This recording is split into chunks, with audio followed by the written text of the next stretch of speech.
Finsbury Park, North London, 1986. Lot number 33 was a beautiful wicker chair. Alicia felt attracted to it the moment she saw it. It was love at first sight. The chair had an elegant sloping back, a bit like a modern reclining chair, and a long seat so that when you sat in it, your body slid down into a half-sleeping position. The wicker was woven in diamond shapes and had a tinge of yellow like hay.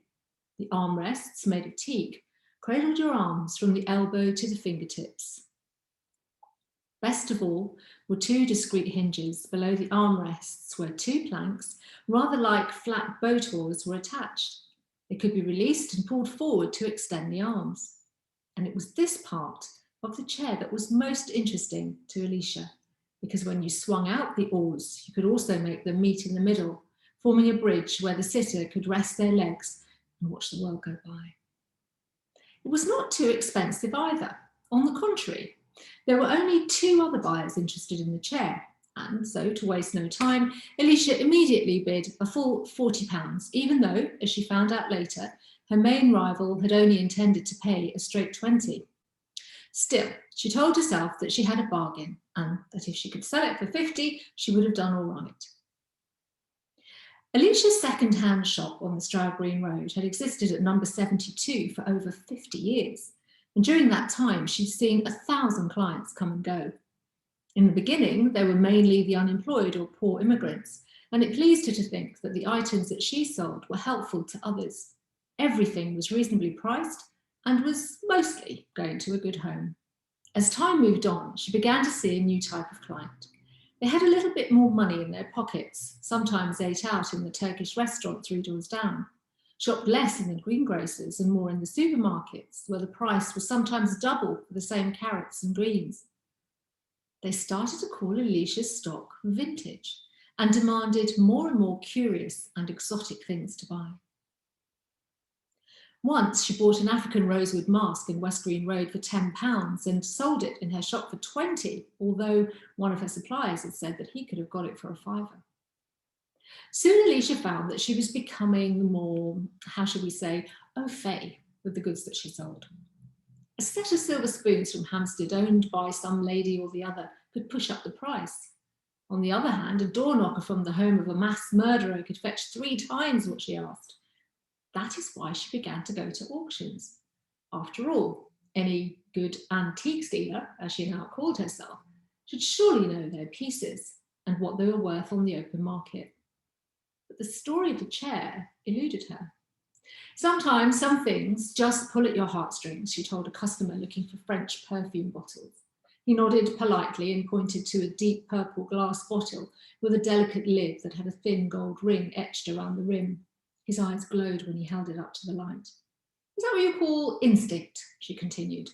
You don't know why, and you don't care. You just have a feeling you have to have it. However, things did not go quite as smoothly as she had anticipated once she brought the chair home.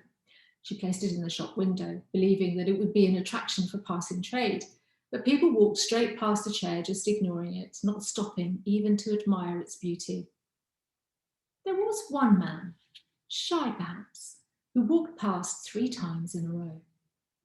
The first on his way to somewhere, the second as if he were on his way back, and the third, well, back again. He didn't stop, just looked and looked again. He was Indian, no longer young, and not quite like the other Indians she was used to. She overheard him greeting someone and noticed that he had a West Indian accent. He was stylish, she thought, with his slicked back hair, but in a sort of awkward way. Perplexed, she stood outside the shop and tried to see the chair through the eyes of passers-by. She cleaned the glass inside and out, polished the wooden arms and pulled out the oars to display them, but still not a single customer even came in to inquire about it. As summer approached, she put it outside in the courtyard and invited people to take a seat, but they didn't stop. 4 weeks passed and still the chair was not sold. And so Alicia decided to up her game. She put the chair back in the window and placed a large floor lamp on one side of it. The lampstand matched the teak, and the green hexagonal lampshade with tassels around the edge complemented the chair. It gave it a colonial look, which was in fashion. On the other side, she set a small round dark wood coffee table. It had white elephant carvings on the tabletop and down each of the 4 legs. And at the back of the chair, she positioned a lush green palm tree in a copper pot and spread out the palms so that they dangled lazily like a scene from the tropics over the top. She was gratified when a few passers-by did stop at the window to have a look at the new arrangement. And when a tall, clean-shaven man with a leather satchel slung over his shoulder entered the shop, she stood up from behind the desk expectantly and led him to the chair. "Feel how smooth the arms are," she said, running her fingers along the grain. She invited him to do the same, but as it turned out, and much to Alicia's disappointment, he wanted to buy the lamp. So now she found herself £20 richer, but still with no sale of the chair. By September, Alicia decided it was time for another new approach. She replaced the floor lamp with a table lamp and rummaged around at the back of the shop, digging out 3 long pine wood louver doors. She painted each one in a dark wood stain and then went to see the manager of the hardware store next door. She tumbled through boxes of nails and screws and eyed the hammers and drills fastened on the wall. The manager was already serving a dusty, tired builder with paint splashes on his blue overalls. He looked up, winked at her, and she stood patiently by the plungers, waiting for his attention. He was Cypriot, as she recalled, and on quiet days, he would bring her slices of warm baklava bathed in rose-flavoured honey.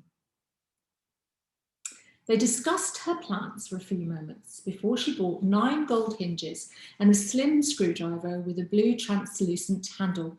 She fastened the hinges to the louver doors and, out of nothing, had created a stylish divider which she placed at the rear of the chair behind the palm tree. She then stood back and admired her handiwork, but felt there was something still missing. On the corner of Stroud Green Road, not 5 minutes' walk from the Emporium, as she now called her business, was a junk shop. It looked tatty from the outside, but inside was an Aladdin's cave of dusty tables and mirrors and odds and ends.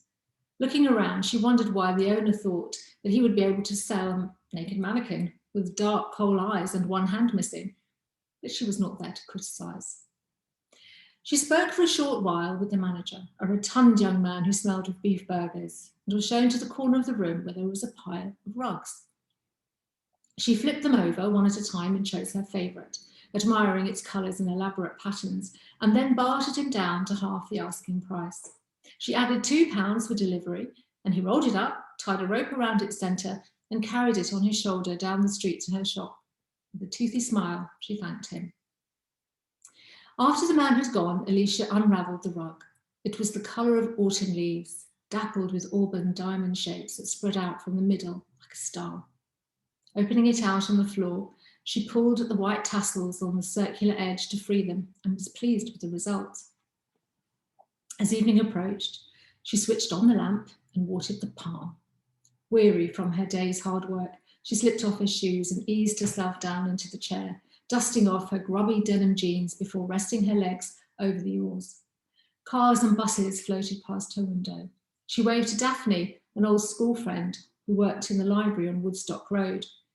It was the kind of languid wave that the Queen gave to her subjects from the balcony at Buckingham Palace. They giggled at each other like naughty children in the classroom. There, Alicia sat until the Indian man, whom she'd seen all those weeks ago, reappeared. Once again, he walked past the shop 3 times. Today he wore a Gibson waistcoat and tie, she noted, and winkle-picker shoes. When he passed for the 3rd time, Alicia thought that he would disappear, just as he had done before, but he didn't. Instead, he stopped and rapped on the window.